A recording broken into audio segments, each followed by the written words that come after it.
அண்மை செய்தியை பார்த்துக் கொண்டிருக்கிறோம். சென்னை துறைமுகத்திலும் போர் சூழல் ஒத்திகையானது தற்போது துவங்கியிருக்கிறது.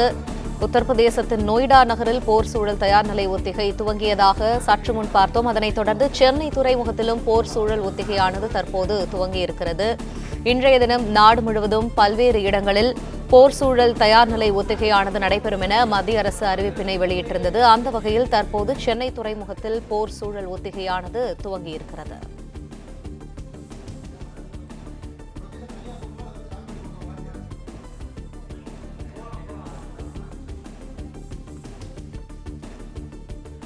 இது தொடர்பான தகவல்களை எமது செய்தியாளர் மாணிக்கம் வழங்க கேட்போம். மாணிக்கம், வணக்கம். விவரங்கள். நாடு முழுவதும் 250க்குமான இடங்கள்ல மாவட்டங்கள்ல இன்றைய தினம் இந்த போர் சூழலுக்கான பாதுகாப்பு ஒத்திகையானது நடத்தப்பட்டுகிறது. அதில் சென்னையில் 2 இடங்கள்ல போர் சூழல் ஒத்திகையானது நடத்தப்படுகிறது.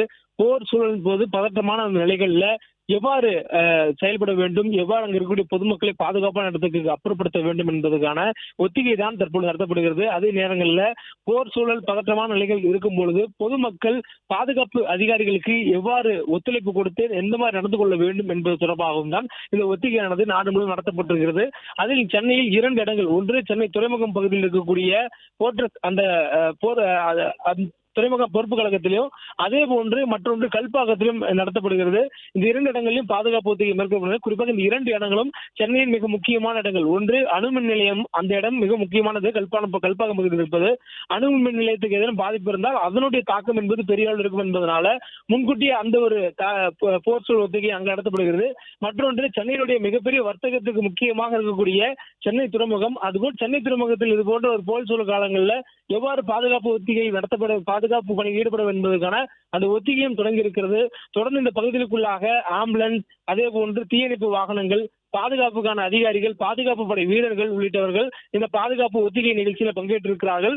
அவர்கள் அந்த இடங்கள்ல பாம் இருந்தால் எவ்வாறு செயல்பட வேண்டும், தீ விபத்து ஏற்படும் பொழுது, அதாவது குண்டு எறிதல் உள்ளிட்ட காரணங்களால் தீ விபத்து ஏற்பட்டால் உடனடியாக கட்டுக்குள் கொண்டு வருவதற்கு என்ன செய்ய வேண்டும், இந்த நேரங்களுக்குள்ளாக அங்க இருக்கக்கூடிய பொதுமக்களை, அங்க இருக்கக்கூடிய பணியாளர்களை எப்படி பாதுகாப்பாக வெளியேற்ற வேண்டும் உள்ளிட்டவைகள் தான் இந்த பாதுகாப்பு ஒத்திகையினுடைய ஒரு அம்சமாக செய்து பார்க்கப்படுகிறது.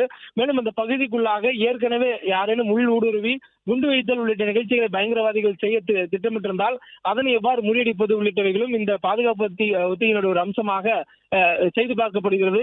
இதுபோல் சென்னை மட்டுமில்லாது நாடு முழுவதும் 244 மாவட்டங்கள்ல 250க்கும் மேற்பட்ட இடங்கள்ல இந்த பாதுகாப்பு ஒத்திகையானது மேற்கொள்ளப்படுகிறது. இதுக்கு முன்பாக நாம் நொய்டாவில் பார்த்தோம். உத்தரப்பிரதேச மாநிலம் நொய்டாவில் இருக்கக்கூடிய பொட்டானிக்கல் கார்டன் மெட்ரோ ஸ்டேஷன் நடந்ததை பார்த்திருந்தோம். அதற்கு அடுத்தபடியே தற்போது சென்னையிலும் இந்த பாதுகாப்பு ஒத்திகை நடத்தப்பட்டு வருகிறது. 2 இடங்களில் நடத்தப்படக்கூடிய அந்த காட்சி தான் பார்த்திருக்கிறோம். ஒன்று சென்னையினுடைய முக்கிய துறைமுகமாக இருக்கக்கூடிய சென்னை துறைமுக பொறுப்பு கழகம் பகுதி ஒன்று, மற்றொன்று கல்பாக்கம் அணுமின் நிலையம் இருக்கக்கூடிய பகுதி. இந்த 2 பகுதிகளுமே சென்னைக்கு மிக முக்கியமான பகுதி. மிக முக்கியமானது இந்த 2மே கடலில் இருந்து தாக்குதலுக்கு உள்ளாகக்கூடிய மிகவும் நெருக்கமான பகுதி. இந்த மாதிரி ஒரு போர் சூழல் ஒத்திகை என்பது இந்தியாவில் ஏறக்குறைய 50 ஆண்டுகளுக்கு முன்பாக சோதித்து பார்க்கப்பட்ட ஒரு ஒத்திகை. தற்பொழுது மீண்டும் இந்த ஒரு பதற்றமான நிலை ஏற்பட்டதற்கு தொடர்ந்து நாடு முழுவதும் இந்த முன்னெச்சரிக்கையான பாதுகாப்பு நடவடிக்கைகள்ல ஈடுபட வேண்டும் என்று உள்துறை அமைச்சகம் கொடுத்திருக்கூடிய அறிவுறுத்தல் அடிப்படையில தற்பொழுது இந்த பாதுகாப்பு ஒத்திகையானது நடத்தப்பட்டு வருகிறது.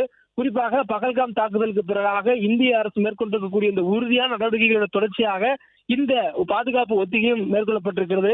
பகல்காம் தாக்குதலுக்கு பதிலடியாக தீவிரவாதிகளுடைய முகாம்கள் அழித்தொழிக்கப்பட்டிருக்கக்கூடிய சூழல்ல எந்த வகையிலுமான அசம்பாவிதங்களுக்கும் இடம் கொடுக்காத வகையில ராணுவத்தினுடைய கட்டமைப்பை வலுப்படுத்தக்கூடிய வகையிலும் இந்த ஒத்திகைகள் ஒத்திகைகள் நடத்தப்பட்டு வருகின்றன. தொடர்ந்து இந்த ஒத்திகையினுடைய முடிவாக எந்தெந்த இடங்கள்ல பாதுகாப்பு குறைபாடுகள் இருக்கிறதோ அந்த இடங்கள்ல பாதுகாப்பை வலுப்படுத்துவதற்கான அறிவுறுத்தல்கள் கொடுக்கப்படும் எனவும் சொல்லப்பட்டிருக்கிறது.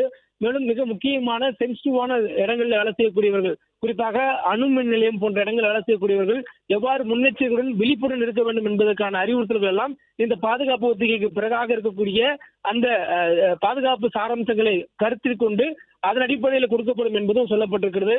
இதுபோல் விமான நிலையங்கள், அணுமின் நிலையங்கள், துறைமுகங்கள், பள்ளி கல்லூரிகள் உள்ளிட்ட முக்கியமான இடங்களிலும் இது போன்ற பாதுகாப்பு ஒத்திகைகளானது நாடு முழுவதும் நடத்தப்படுகிறது.